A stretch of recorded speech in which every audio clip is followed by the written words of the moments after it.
And tonight's story is Cinderella.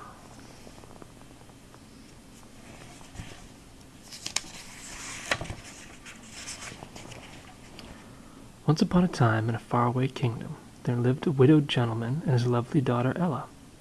Ella was a beautiful girl. She had golden hair, and her eyes were as blue as forget-me-nots. The gentleman was a kind and devoted father, and he gave Ella everything her heart desired, but he felt she needed a mother, so he married again, choosing for his wife a woman who had 2 daughters. Their names were Anastasia and Drizella.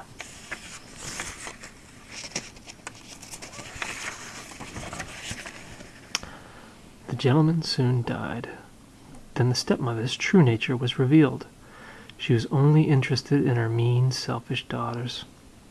The stepmother gave Ella a little room in the attic, old rags to wear, and all the housework to do. Soon everyone called her Cinderella, because when she cleaned the fireplaces, she was covered with cinders. But Cinderella had many friends. The old horse and Bruno the dog loved her. The mice loved her too. She protected them from the stepmother's nasty cat Lucifer. 2 of her favorites were Gus and Jack. Cinderella was kind to everyone, even to Lucifer, but Lucifer took advantage of her kindness.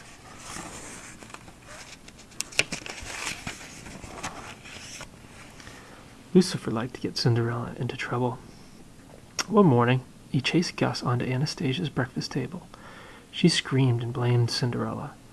"Come here," the stepmother said to Cinderella. "The windows, wash them.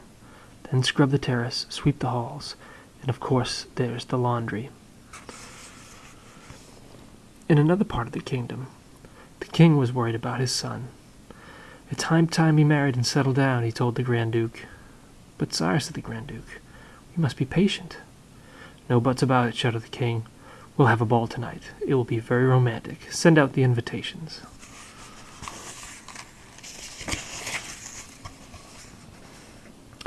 When the invitations arrived, Cinderella's stepmother announced, "There's a ball in honor of the prince. Every eligible maiden is to attend." "That means I can go too?" Cinderella said. "Well, I see no reason why you can't," the stepmother replied with a sly smile, "if you get your work done, and if you can find something suitable to wear." Cinderella had hoped to fix her old party dress, but Anastasia and Drizella wanted her to help them instead.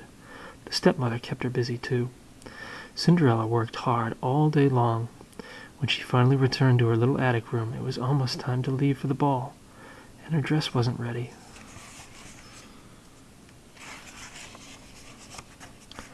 But the loyal mouse had managed to find ribbons, sashes, ruffles, and bows. The mice had sewn them to her party dress, and it looked beautiful. The stepsisters shrieked when they saw Cinderella. "There's my ribbons! That's my sash!" They tore her dress to shreds. "Come along now, girls," said the stepmother, and they left Cinderella behind. Cinderella ran into the garden. She wept and wept. Suddenly a hush fell over the garden, and a cloud of lights began to twinkle and glow around Cinderella's head. "Come now, dry those tears," said a gentle voice. Then a small woman appeared in the cloud. "You can't go to the ball looking like that. What in the world did I do with that magic wand?"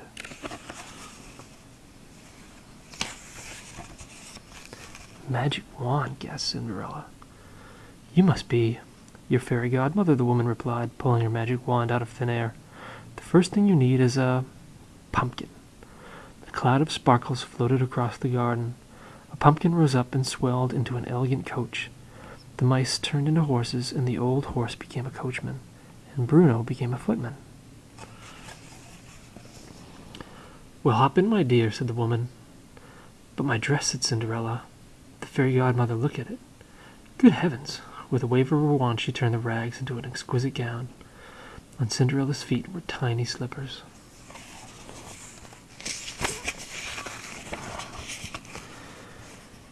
"You only have till midnight," the fairy godmother said. "At the stroke of 12 the spell will be broken, and everything will be as it was before." Cinderella promised to leave the ball on time. Then, under a shower of magical sparkles, she stepped into her coach and was swept away to the palace. When Cinderella arrived at the ball, the prince was yawning with boredom. Then he caught sight of her. Ignoring everyone else, the prince walked over to Cinderella. He kissed her hand and asked her to dance. They swirled off across the ballroom.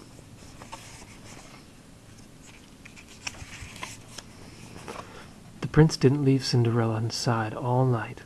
They danced every dance together. As the lights dimmed and sweet music floated out into the summer night, Cinderella heard the clock begin to chime. "Oh my goodness," she gasped. "It's midnight. I must... Goodbye." "Wait, come back," cried the prince. "I don't even know your name." Cinderella hurried down the palace stairs. In her haste, she lost one of her glass slippers, but she had no time to pick it up. She leapt into the waiting coach. As soon as the coach went through the gates, the magic spell was broken. Cinderella found herself standing by the side of the road, dressed in her old rags. On one foot, she still wore a glass slipper.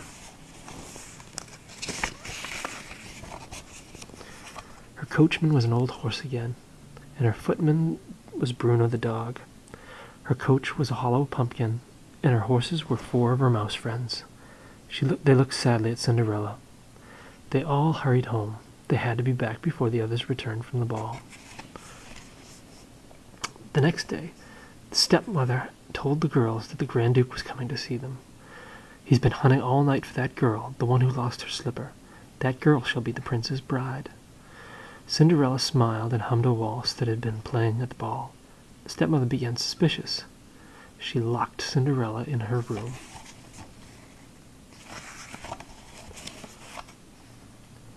Gus and Jack had a plan to help Cinderella. While Anastasia and Drizella tried to squeeze their big feet into the little glass slipper, the 2 mouse sneaked into the stepmother's pocket. They got hold of the key, tugged it upstairs, and unlocked the door. Cinderella rushed downstairs to try on the glass slipper. Whoops. Sorry about that.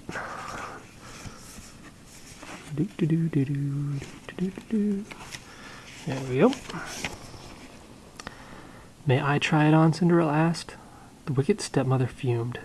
She tripped the footman, who was holding the glass slipper. It fell to the floor and broke into 1,000 pieces. "But you see," Cinderella said, reaching into her pocket, "I have the other slipper." She put it on and it fit perfectly.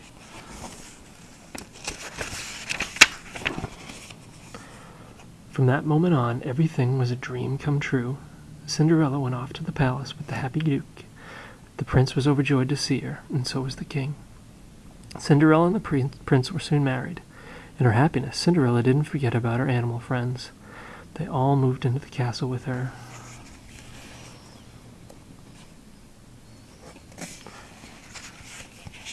Everyone in the kingdom was delighted that the prince's new bride was Cinderella, and Cinderella and the prince lived happily ever after. The end. Night, guys.